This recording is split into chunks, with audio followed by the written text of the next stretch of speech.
Que tal? Moi boas tardes. O Goberno rebaixa do 21 ao 10% o IBE da luz, do gas e dos carburantes e conxela o prezo máximo do butano e do propano. Tamén se aproban axudas directas pros sectores máis afectados pola suba dos prezos. Os transportistas, pescadores, agricultores van recibir 20 céntimos por litro a hora de cargar combustible e a industria electrointensiva terá bonificacións. O Goberno cree que o plan mobilizará máis de 5.000 millóns. As medidas entran en vigor mañá mesmo. Es que estoy muy enfadado con la situación que está viviendo el mundo y la situación a la que nos están llevando determinadas decisiones y determinados gobiernos.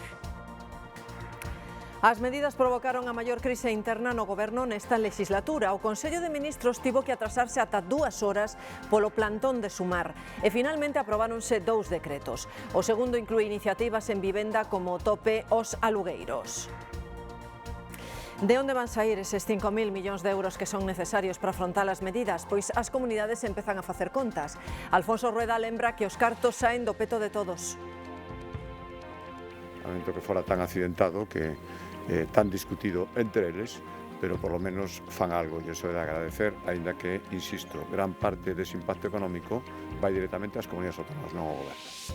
A fin de semana comezou cun accidente tráxico nas estradas de Galicia. Morreu a condutora dun coche que esta madrugada saiu fora da vía na circunvalación de Vigo á altura da parroquia de Beade. Contra o seu coche bateu despois outro vehículo e o condutor quedou ferido.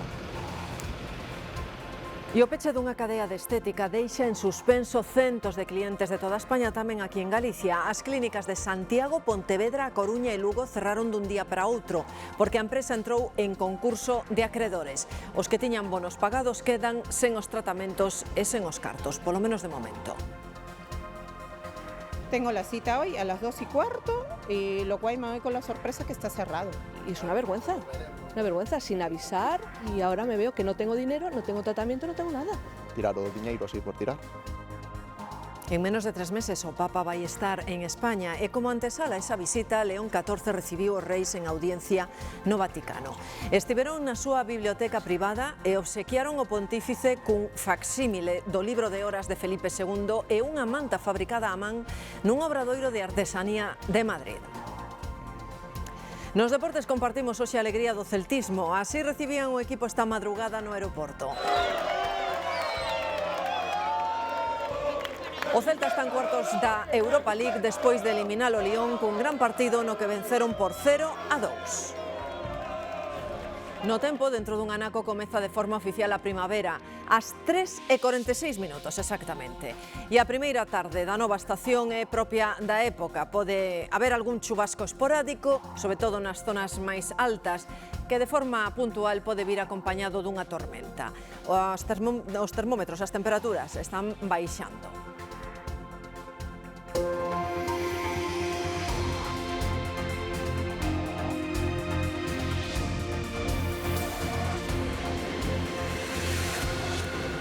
Sumar planta o Partido Socialista. Durante máis de 2 horas os seus ministros negáronse a entrar esta mañá na reunión na Moncloa en que se trataban as medidas para paliar os efectos da guerra en Irán. Finalmente, o Goberno, e isto é o máis importante, sí que aprobou 2 decretos. Un coas rebaixas de impostos nos carburantes e na luz e outro sobre vivenda. A penúltima crise entre o PSOE e Sumar resolveuse separando as medidas en 2 decretos. Un céntrase na enerxía, como quería a parte socialista. É un paquete con 80 medidas por valor de 5.000 millóns de euros.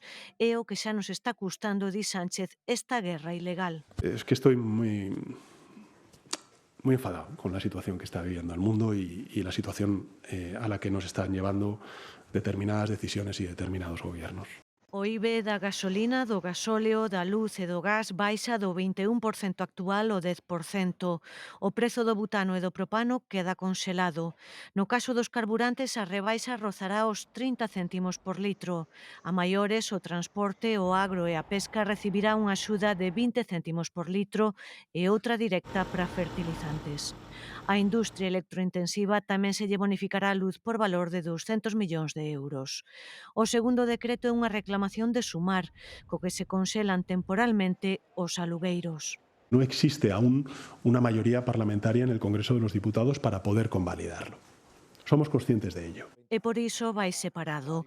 O Goberno asegura que estas medidas durarán todo o tempo que sexa necesario. Si otros pueden resistir, nosotros vamos a resistir aún mejor.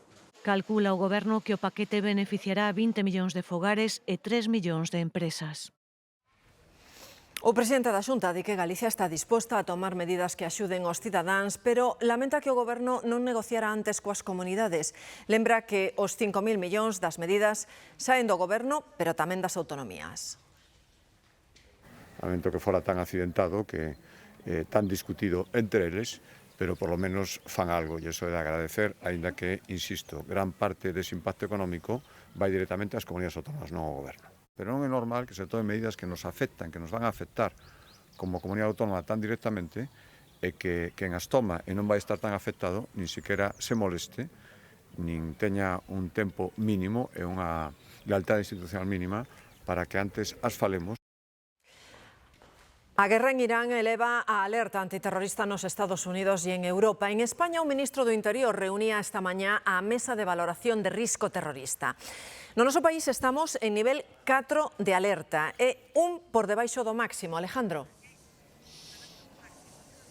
Sí, unha alerta, Marta, que se mantén dende o ano 2015 tras os atentados xihadistas de Túnez e de Francia, segundo indican dende o Goberno. Así se vai a manter. E que significa isto? Pois, malia non existir unha ameaza concreta e inminente, pois incrementase a seguridade en puntos sensibles como pode ser, por exemplo, eventos, infraestructuras ou puntos moi concorridos. Por exemplo, aquí en Galicia, esta Praza do Obradoiro en Santiago de Compostela. O obxectivo é previr e adiantarse nun contexto internacional bastante inestable e sen entorpecer a vida cotiá da cidadanía.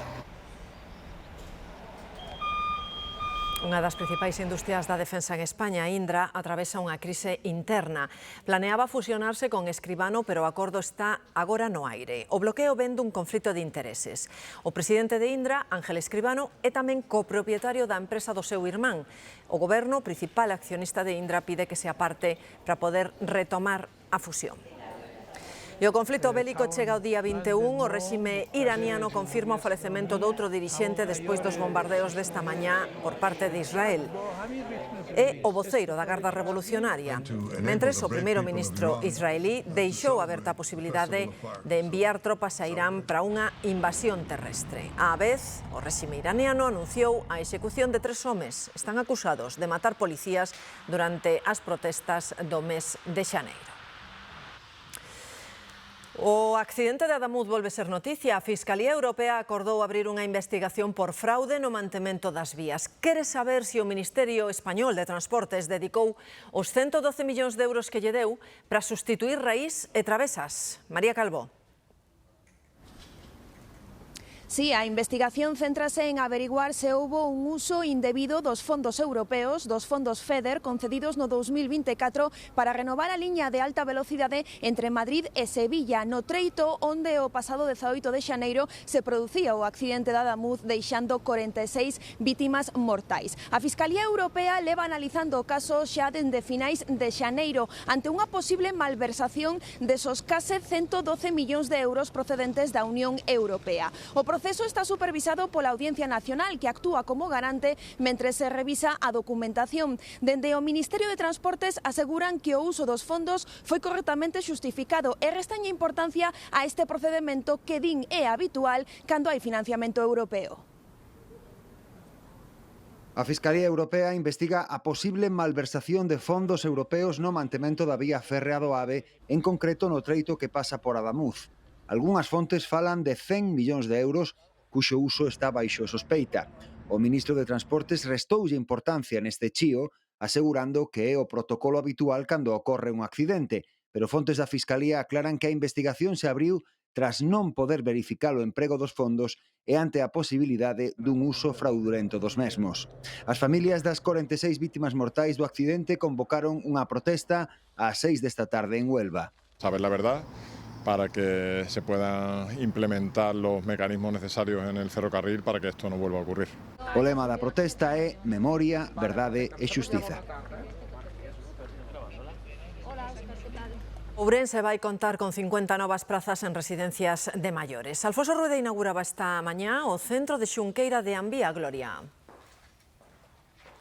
Sí, esta residencia onde agora mesmo hai xa 16 maiores ten capacidade para medio cento. É un dos 24 centros que o Goberno galego construe ou amplía ao abeiro dun plan no que se invisten 18,5 millóns de euros. Alfonso Rueda dixo hoxe aquí que é prioritario seguir atendendo as necesidades dos maiores galegos. Samuel é un dos 16 maiores que xa goza desta nova residencia con dispoñibilidade para atender a medio cento de persoas. O noso equipo coida, respeta, convive e axuda ás persoas. O Goberno galego pon en marcha 700 novas prazas en residencias e centros de día. A xente hai que coidala, dende que nace ata o final da súa vida.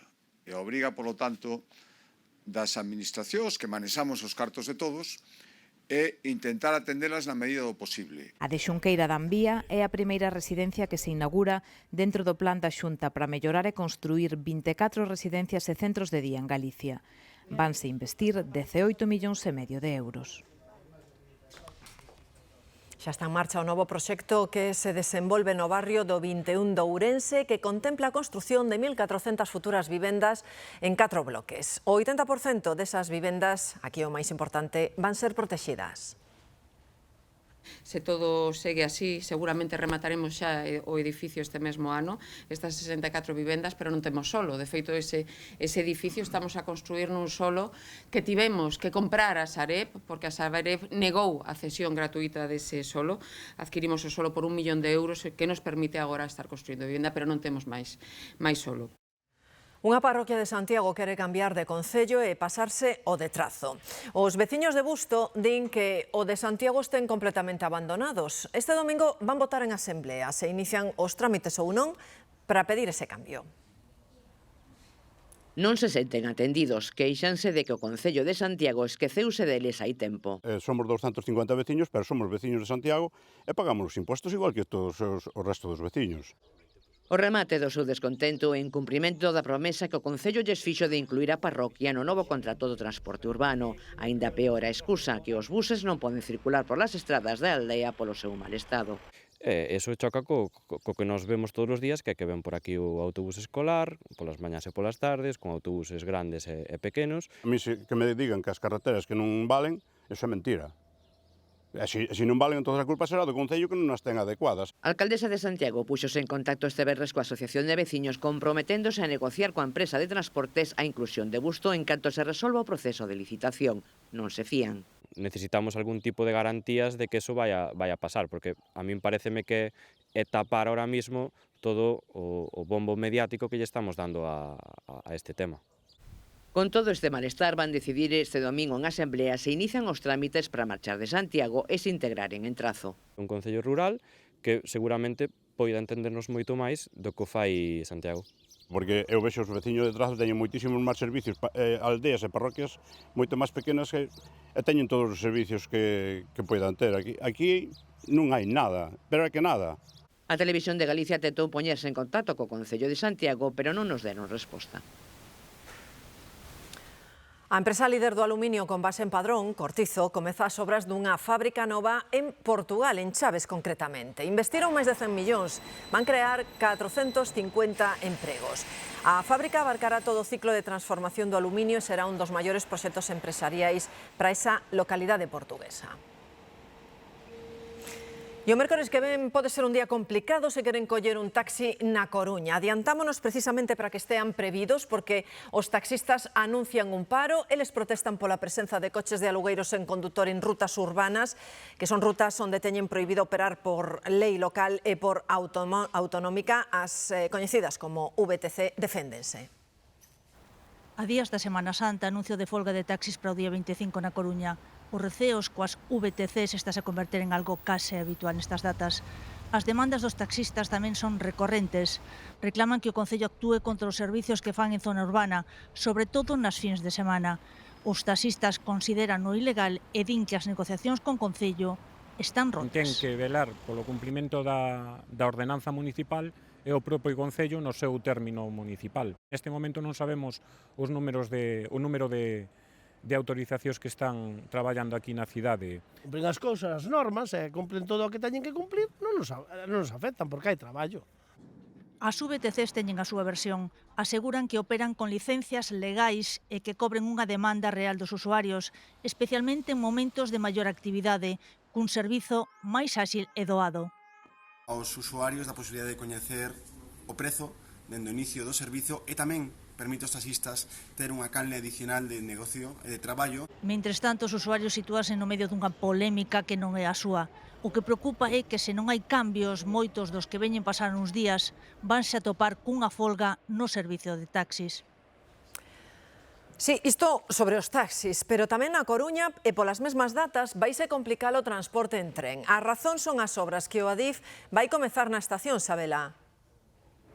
A previsión é que haxa obras aquí na estación e tamén traballos directamente na vía nun área onde se está a traballar nun futuro desvío que dará acceso ao porto exterior. A previsión de Adif é que eses traballos se desenvolvan durante a tarde do venres 27 de marzo e o mediodía do día seguinte, do sábado 28 de marzo. Durante eses días nin chegarán nin tampouco partirán trens desde aquí, desde a Coruña. Adif ten sobre a mesa un plan alternativo para trasladar eses viaxeiros por estrada a través de máis de medio cento de autobuses e tamén unha dúcia de taxis. Os viaxeiros afectados serán os que chegan ao SAI de aquí da Coruña con destino con chegada desde Santiago, desde Vigo, desde Lugo, desde Ferrol e tamén desde Rábade. Dicimos incidencia entre o venres 27 de marzo e o mediodía do sábado 28, que é a fin de semana que dá inicio a Semana Santa. O transporte público que triunfa na Coruña e na súa área metropolitana é o autobús e o que ten máis usuarios de feito de toda Galicia. Para responder a esa demanda vanse reforzar varias liñas, entre elas as que usan os estudantes dos concellos da contorna. Máis de 8,5 millóns de desplazamentos o ano pasado utilizando o sistema metropolitano de autobuses da Coruña dan conta da importancia e o peso dese transporte como unha alternativa diaria entre a cidade e os concellos da súa contorna. En esta rede destacan especialmente algunhas conexións que contan con elevada demanda, como son, por poñer un exemplo, os desplazamentos con Culleredo ou Oleiros. Por iso está en estudo a creación de novas liñas e conexións, así como a ampliación de servizos. Está moito mellor eso de añadir liñas, porque, por exemplo, eu vivindo nunha zona, teño que pillar un bus para coller pois añade unha liña que me quede máis cerca, só teño que coger un. A outros concellos e facer pois máis accesible nese ámbito a Universidade da Coruña. Unha demanda dos estudantes tamén que consideran fundamental conexións e melloras na rede de transporte. Siempre una buena noticia, además, si le da beneficio a los estudiantes. Supongo que facilita ese recorrido, esas esperas que a veces son tiempos que podés usar para estudiar.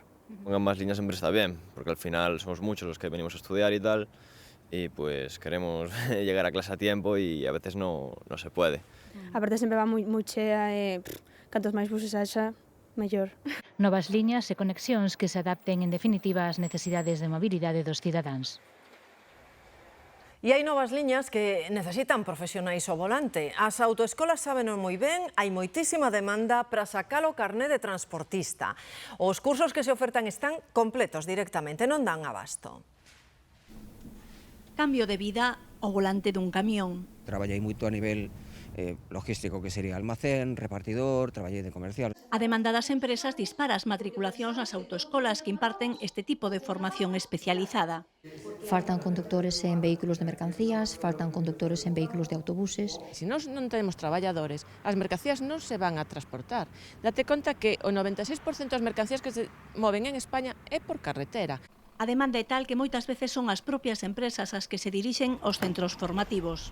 Cada 2 meses e temos cursos aproximadamente de 15 personas, máis menos, e resulta que cando terminamos o curso non temos nadie que ofrecer ás empresas porque todos os condutores que estaban, os alumnos que estaban nese curso xa tiñan o traballo buscado, xa estaban ocupados.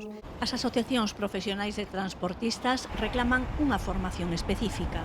Necesitamos máis que nadie que se faga un grado de FP dual no transporte, que salgan cos carnés para traballar. As prácticas xa lles damos nós. Estiman que faltan nestes momentos uns 30.000 transportistas en España. As policías de España e máis de Francia desmantelan dúas bandas chinesas que explotaban sexualmente mulleres procedentes do país asiático. Detiveron 22 membros das dúas bandas, 2 en Barcelona. Liberaron 60 mulleres. Nos rexistros, os axentes interviñeron máis dun cuarto de millón de euros en efectivo, drogas, dispositivos electrónicos e unha pistola de aire comprimido. Sabían vostedes que cun duplicado da tarxeta do móvil poden baleirarlles a conta bancaria? Acaba de pasar en Vilagarcía, aquí ao lado. Explicamos en que consiste o calote e como nos podemos protexer. Estamos vendidos. Mensaxe da entidade bancaria advertindo dunha fraude que é a propia fraude. Sería un caso típico, é dicir, aquí recibiches un SMS que é fraudulento, que se fai pasar por un banco, no que aquí poñen un número ao que chamar, pero tamén podría ser unha ligazón no que facer clic. Chamase phishing, de pescar en inglés. A mensaxe avanzou, a ver se picamos tal cal peixes. Dixeronlle, mira, somos da banca e que tes os números da cuenta mal e queríamos que nos deras ben os números de cuenta. Entón, eu xe dixen, mira, non. Isto dos mensajes e chamadas desas para iso, a montón. No caso de Vilagarcía picaron varios que quedaron coas contas do Banco Baleiras. A estafa empezou cun phishing, pero pasou a algo máis sofisticado. Chámase SIM swapping. A súa inicial é conseguir duplicar a SIM, para iso suplantan a nosa identidade, e unha vez que está a SIM duplicada, é un outro SIM swapping, é dicir, solicitan un mensaxe de recuperación para acceder á nosa aplicación bancaria. Duplicada a SIM, estamos perdidos. Pode transferir fondos, solicitar ampliacións de créditos, etc. Evitalo é complicado, pero hai que poñer impedimentos. Toda a orixe para poder suplantar a nosa identidade é conseguir documentación nosa, como pode ser unha fotocopia do DNI, un escaneado do DNI, unha foto do DNI, que adoitamos tela no correo electrónico. En Galicia o ano pasado cometeronse case 26.000 delitos informáticos. 9 de cada 10 son enganos económicos. Conclusión, hai máis peixes que pican dos que se sabe. E cae un emblema de olla. A Xustiza executa aquí unha sentencia firme que obriga a derrubar o Hotel Talaso Atlántico dese Concello Mar. 10 días dá o xulgado o Concello de Oia para que resolva o trámite e exixa a propiedade de derrubar o complexo e poñer unha fianza para cubrir custos ou posibles danos. Un caso que se pecha, parece, 2 décadas despois de que o Tribunal Superior de Xustiza anulara as licenzas, mentres o Concello admite que o derrubo será unha ruína económica e lamenta que a resolución chegue xusto cando está en trámite un plan para darlle encaixe legal. O futuro do Talaso, pois, é incerto, pendente de posibles decisións, pero a ameaza da piqueta de demolición está máis preto que nunca. Hoxe máis que nunca pode ser moi crítico estar ata 13 horas sen auga pola rotura dunha tubaxe. Ocorreu en Carballo. A rotura dunha tubaxe de fibrocemento na rúa Gran Vía de Carballo puxo en xaque unha morea de veciños. Rompa a tubería, a non sei a que hora da mañán, e teñenos sin agua hasta despois de comer. Incluso cuando salimos de aquí estaba todavía el bote de agua. Las 5:30. A alerta activouse ás 4 da mañá deste xoves e a veciñanza, conforme se ia erguendo, atopábase con que non tiña auga e cunha morea de dificultades para realizar as tarefas cotiás. Eu tiña a lavadora posta e tuvena que apagar porque me din conta. E miña filla, sin darse conta, deixou un grifo aberto e tuvo non tuvo inundación, pero bueno, gastou a agua. Ás 5 da mañán. Levanteme, dende a cisterna, pois non encheado. O te vas a la casa de alguén que conoces a lo mejor en outro sitio o... A avaría afectou tamén locais de hostalería. La máquina de café necesita unha presión de agua adecuada para que salga bien. No grifo, que para lavar así as tazas e tal, pois tuvemos que encher un pouquiño o que é o fregadeiro. En canto os operarios substituíron a tubaxe, en Carballo recuperaron a normalidade. Situámonos en Vilagarcía porque ali teñen medo de que se derrube sobre a estrada o muro dun cemiterio parroquial. Por se acaso xa o apuntalaron, o muro Xoel cedera durante unhas obras. Sí, unhas obras, Marta, de mantemento e limpeza que se levaron a cabo nesta igrexa de San Pedro de Cornazo, aquí en Vilagarcía, que afectaron tanto a igrexa como tamén o seu cemiterio e o muro exterior de pedra que arrodea o conxunto. Foi por iso que nas últimas semanas, logo da limpeza, os veciños se percataron de que parte desta estrutura que teño ás miñas costas se desplazara cara á vía pública, representando, polo tanto, un risco, e foi por iso polo que decidiron tamén apontoalo. Nestes momentos, tanto a parroquia como tamén a empresa responsable desas obras iniciaron xa os procedementos para unhas novas obras de estabilización desa estrutura que se van levar a cabo previsiblemente xa durante os meses de verán. E entre as causas deste desprazamento non se descarta o impacto das choivas deste inverno que, por desgraza, noutros puntos da nosa comunidade sí que provocaron derrubamentos. E o paso dunha borrasca nas Canarias deixa máis de 300 incidencias. En Gran Canaria, en concreto, 200 veciños están illados polo desbordamento dun barranco. Alí as clases seguen suspendidas, seguen cancelándose voos con orixe e destino nos aeroportos canarios porque o vento zoa con moita forza. Tamén choveu con ganas, en apenas 12 horas acumuláronse ata 70 litros por metro cadrado. Unha cadea líder en centros de estética bota o peche en todas as súas clínicas en España e 4 están en Galicia. Fixo de sorpresa, sen aviso previo. Es que llevo un año intentando podérmelo hacer, juntando el dinero, haciendo mis horas extras para poderlo pagar y ahora nada. Non poden disfrutar ninguna sesión de nada e tirar o diñeiro. Indignación e impotencia ante o peche das clínicas Sedonai. Pagaron tratamentos que non van recibir. Non é a primeira vez que pecha algún centro. Agora afétalles a todos, uns 20 en toda España, 4 deles en Galicia que hoxe amosaban este aspecto. Ninguén a outro lado da porta para dar explicacións, tan só un escueto comunicado de cese de actividade a horas intempestivas en día festivo. Me mandaron anoche un mensaje como de que cesaba la actividad y que podíamos reclamarlo. Por eso venía, a ver si era verdad o qué pasaba, porque a la 1:40 de la mañana no es lógico que te manden un mensaje. Nas últimas semanas seguían axendando citas. Esta era para hoxe mesmo. Con todo, moitos clientes sospeitaban que algo raro sucedía porque era imposible comunicarse con eles. Vine porque mandaba mensajes, llamaba y no me contestaban. Y la señorita en el mostrador me dijo que tenían unos problemas en el móvil. Estas clínicas suelen usar como gancho bonos con descontos a cambio de pagar por adiantado tratamiento completo. Eu aproveitei o Black Friday, que teñen unhas ofertas de mitade de precio, e collín unha oferta de 600 euros no tratamento, do cal solamente fixen 2 sesións. Necesitan documentación para empezar as reclamacións e informes clínicos para poder continuar o tratamento noutro centro, pero non teñen con quen comunicar, tampouco vía internet. Yo pensé, digo, bueno, estamos a día 20, hasta final de mes, habrá alguien para solucionar, para intentar solucionar algo. Es que nada. O partido entre o Celta e o Olympique volveu a acabar en violencia, desta vez en Lyon, onde acoitelaron un seareiro do equipo vigués.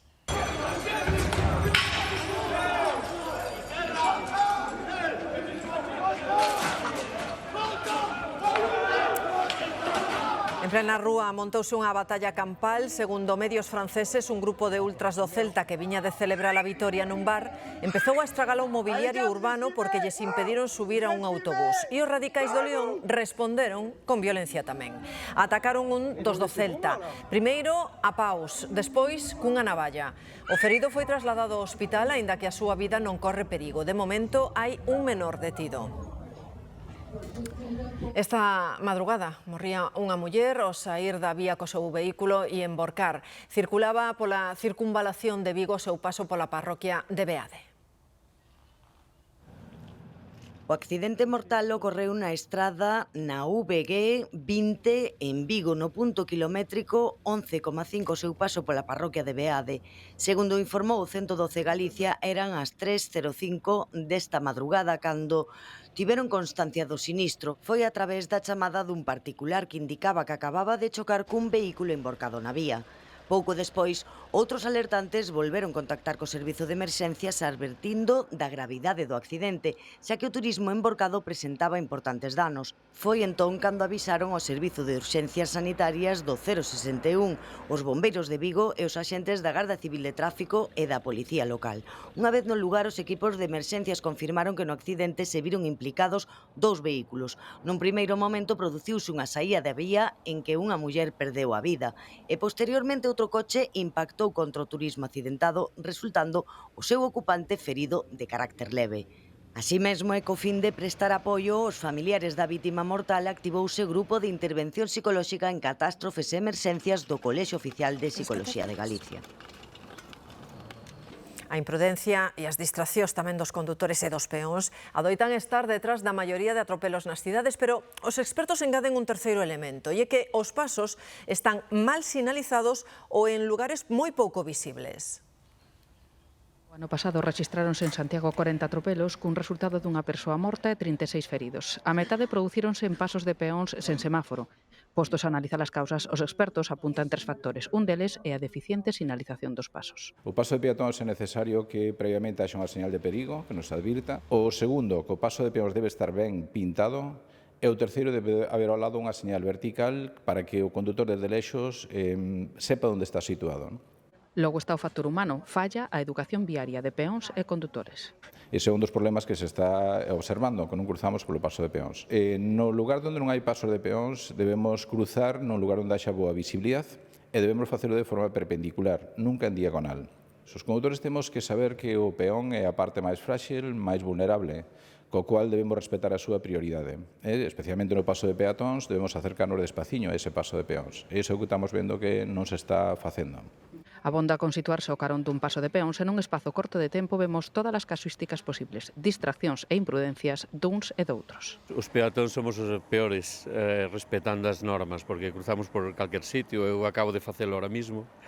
Agora vense situacións paradóxicas de estar prácticamente aillado do entorno cando un leva cascos ou está mirando o teléfono móvil, non? Os peatones, que andáis sempre co móvil encima e non mirades pouco que tedes que mirar, por paso de peatones. Me visteis hablando por el móvil. Y es verdad que usamos mucho el móvil y vamos pendientes de otras cosas. Creo que por ambas partes hai moitas imprudencias, a verdade. Cando vamos de peatóns, pois justamente parecen que hai máis imprudencias por parte dos conductores e o contrario. Sí, a veces por andar apurados y, bueno, llegar temprano al trabajo, qué sé yo, andamos y non nos damos cuenta a veces, ¿no? Mais que medidas coercitivas, os expertos abogan por unha mellor educación viaria. Nos colexios, nos institutos, o primeiro que temos que facer é educar os peóns.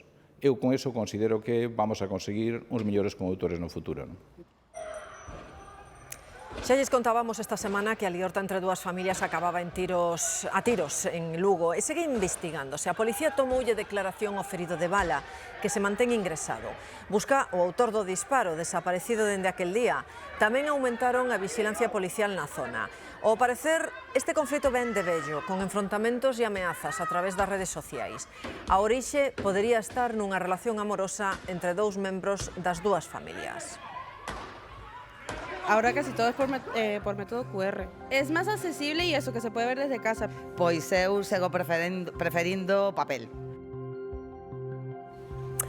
Pois é certo que cada vez máis bares e restaurantes teñen esas cartas digitais para ver no móvil a través dun código QR, pero ese sistema non convence a todo o mundo, sobre todo os maiores. Eles piden que se garanta o seu dereito a ter o menú en papel, Susana. Si unha reivindicación dos maiores e dos non tan maiores que queren poder ver o menú e os prezos no formato clásico, o de papel. E malia que teñen dereito, esta opción non está sempre disponible en todos os establecementos. Hai locais que só contan con códigos QR que deben escanearse co teléfono móvil, o que limita o acceso aos que teñen máis problemas coas novas tecnoloxías ou que simplemente non queren ou non teñen un teléfono intelixente. Sentar na mesa e coller a carta ou sácalo móvil para escanear un código. O acceso ao menú pode depender dos gustos do cliente. Pois eu sigo preferindo papel. Por qué? Porque resultame máis fácil. O sea, ahora casi todo es por método QR. O problema aparece cando un negocio non ofrece a carta física. Os maiores, sobre todo, pero tamén outros usuarios reclaman que se vixíe que todos os establecementos ofrezan esa posibilidade. O que non podo é utilizar un QR cando non sei andar, sobre todo a xente da miña quinta, que vamos a comer os domingos fora con a xente maior. Claro, el ter unha persona que non teña QR. A demanda tamén varía dependendo dos locais. Bueno, hoy en día suelen pedir más lo que es en QR. Muy pocos suelen preguntar si en físico, si nos las piden pues se la mostramos, pero normalmente es el QR. Outros, sobre todo bares e cafeterías, resisten co papel. É moito máis receptivo á vista, miralo en carta, podes darlle moitas máis voltas, podes ver o que máis te interese. A nivel tamén pedido, pois piden moito máis tendo a carta tradicional, ainda que pareza mentira, que no QR. Organizacións de consumidores advirten de que é obrigatorio que os negocios teñan a vista dos clientes os prezos. E ollo, porque pros que prefiran pedir a comida a domicilio, calquera día tráellela un dron no sitio dun repartidor dos de toda a vida. Parece de película, sí, pero xa está ocorrendo en varias cidades dos Estados Unidos. Argemino. Efectivamente, a entrega pode tardar apenas 4 minutos, por exemplo, en Greenbrook, Nova Jersey, onde os veciños xa poden pedir comida a domicilio, entregada polo aire a través da aplicación de Grubhub, grazas á empresa Wonder, en roteiros aprobados polas autoridades. En parte dun programa piloto que vai durar 3 meses e que funcionará desde as 10:30 da mañá ata a posta de sol. Greenbrook segue o ronsel de outras cidades como Dallas, Houston, Orlando, Phoenix ou Atlanta, que esta semana ampliou tamén os seus servizos de entrega por dron a través de Walmart, un mercado en expansión. Galicia confírmase nestes días como un lugar perfecto para pasar o tempo de ocio, estes días libres. Monumentos naturais como a Praia das Catedrais convértense en lugares de peregrinación auténtica para aqueles que, a pesar da néboa, queren descubrir os recunchos máxicos que agocha a nosa comunidade. Óscar. Sí, unha néboa que pouco a pouco foi abrindo para poder disfrutar dun dos puntos máis especiais da nosa comunidade. Esta ponte do Día do Pai supón unha gran oportunidade para visitar o que é o monumento natural máis visitado de toda Galicia. Ademais, aínda non é preciso axendar a visita na páxina web. Esta mañá acompañaba a marea, polo que todos os visitantes poideron disfrutar delas sen ningún tipo de problema. Moitos deles chegaban procedentes do País Vasco, todo coincidindo cunha viaxe do Inserso. Outros, en cambio, viñan por libre. No que todos coinciden é nunha cousa: Galicia é un destino para repetir. Conocíamos, pero la zona de Coruña y Vigo, Santiago, pero hacia la zona de Lugo nunca habíamos venido y la verdad que nos está sorprendiendo. Llevamos ya 2 días y muy bien, la verdad que muy bien. Estamos en Lugo, allí en la capital, y mañana vamos a Santiago. Venimos con el Inserso, que nos trata muy bien y nos ha puesto un hotel estupendo, un guía también, y estamos viendo maravillas. La gente muy amable, muy amable, se come muy bien.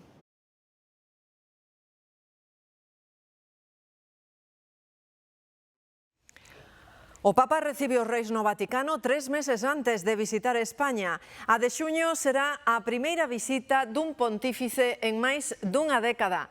Marcos Sueiro.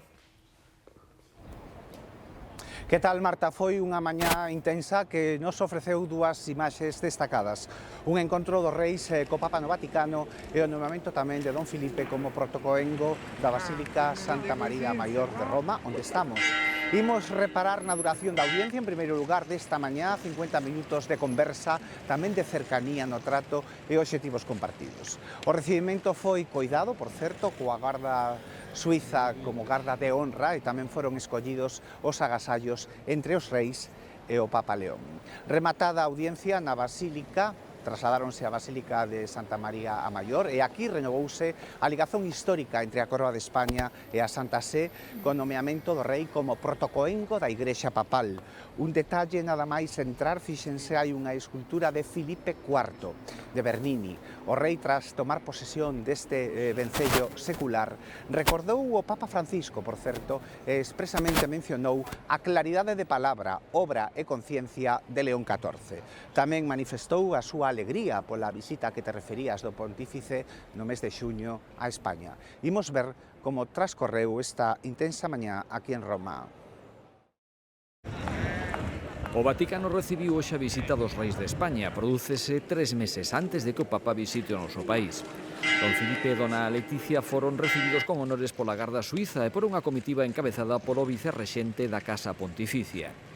De seguido foron un encontro de León XIV, o segundo que manteñen con el. O de hoxe foi máis longo, case 50 minutos.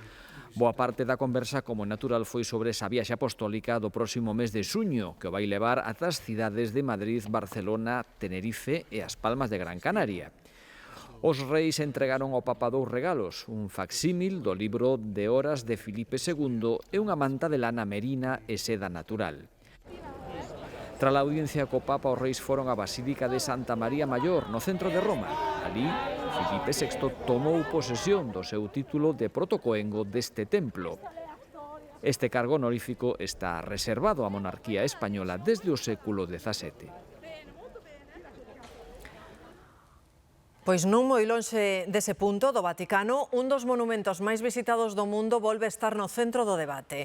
O Coliseo de Roma estrea un paseo que o rodea e que espertou tanta expectación como críticas, Javier. Pois sí, este percorrido que podedes ver rodea o Coliseo e mostra até onde chegaba o edificio na súa época de maior esplendor. A idea é que a xente se pode asentar para descansar aos pés do monumento, porén hai polémica. Algúns expertos o critican porque altera o aspecto do Coliseo. E por outro lado tamén hai preocupación porque hai medo ás aglomeracións, a movida nocturna e, por tanto, problemas de degradación nun dos edificios máis importantes e representativos do país. Os socialistas galegos pídenlle á Xunta que declare o Museo de Romanización de Lugo como un proxecto estratéxico de Galicia e que o doten de financiamento. Van presentar esa iniciativa no Parlamento. E o que queda sempre discriminado pola Xunta do Partido Popular é a cidade de Lugo. Ese proxecto que agora pa máis o conselleiro de Cultura dixo que era unha prioridade do Concello de Lugo, pero que non era unha prioridade da Xunta de Galicia. É simplemente lamentable. As que vemos son imaxes de Lúa, o primeiro musical da Orquestra Sinfónica de Galicia que se estrea oficialmente o 27 de marzo na Coruña. Esta tarde hai unha preestrea e dende o próximo luns funcións pros estudantes. Nós estivemos no ensaio xeral desta mañá. A obra incorpora unha vertente solidaria cunha fila cero a favor da Fundación Juan Soñador. É un cúmulo de artes, é unha sinerxia de artes, non? Está a coreografía, a dirección escénica de Teresa Garzón, as luces de Cristina Cejas, a escenografía de Isi Ponce. Hai un montón de artistas que puxeron todo o seu arte a disposición da orquesta.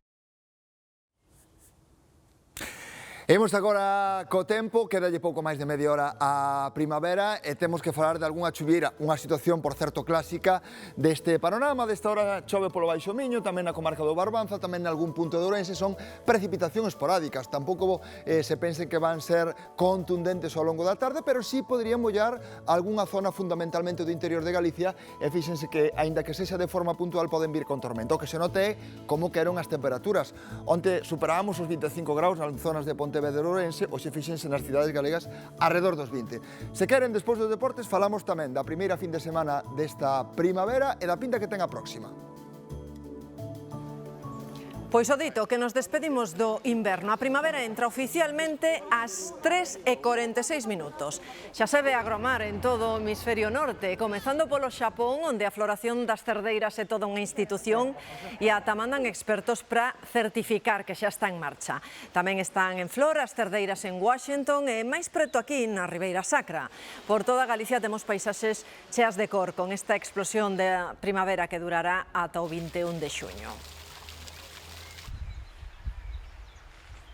Coa queima dos case 800 ninots repartidos por toda Valencia remataron as fallas deste ano con récords de asistencia e de participación. O bo tempo, moito mellor que o dos 2 últimos anos, tivo bastante que ver. As fallas remontanse ao século XVIII. Por San Xosé, os carpinteiros queimaban restos de madeira e trastos vellos. Despois, a cousa foise complicando, dándolle forma humana a eses trastos. Falando de trastos, boa oportunidade para desfacerse de algúns deles na casa esta fin de semana, por exemplo. Ata o luns. Hi ha una storeta velleta pa la falla de Sant Josep del Guiopet i van juntar lo que els veïns els van donar per a cuidar el porxet. Hi ha una storeta velleta pa la falla de Sant Josep per una estrella del muntó és el compàs d'esta cançó.